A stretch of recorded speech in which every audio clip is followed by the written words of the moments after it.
চাঁপাইনবাবগঞ্জের শিবগঞ্জ সীমান্তে long March উপলক্ষে রান্নার আয়োজন চলছে। রোববার সকাল 10টার দিকে শিবগঞ্জ সরকারি মডেল হাই স্কুলে শুরু হয় এ কার্যক্রম।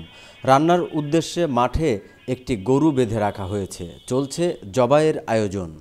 শনিবার রাত 11টার দিকে ঢাকা কেন্দ্রীয় শহীদ মিনার থেকে 7টি বাসে চাঁপাইনবাবগঞ্জের উদ্দেশ্যে রওনা দিয়েছে মানুষ। অনেকে শিবগঞ্জে এসে পৌঁছেছেন, অনেকে এখনও রাস্তায়। যাত্রাবাড়ি জামিয়া ইসলামিয়া দারুল উলুম মাদানিয়া ইসলামী বিশ্ববিদ্যালয়ের শিক্ষার্থীরা বলেন, গত রাত 11টার দিকে কেন্দ্রীয় শহীদ মিনার থেকে 7টি বাসে চাঁপাইনবাবগঞ্জের উদ্দেশ্যে রওনা দিয়েছিলাম। সকাল 10টায় শিবগঞ্জ সরকারি মডেল হাই স্কুলে এসেছি। এ সময় তারা আরও বলেন, সীমান্তে বারবার অগ্রাসন চালাচ্ছে ভারত। এর প্রতিবাদে আমাদের এই লং মার্চ। আমরা গরু কেটে খেয়ে ভারতকে প্রতিবাদ জানাবো। ভারত মুসলমানদের উপর সবসময় অত্যাচার নির্যাতন করে আসছে, এটি আর আমরা হতে দেব না। তাই এই লং মার্চ।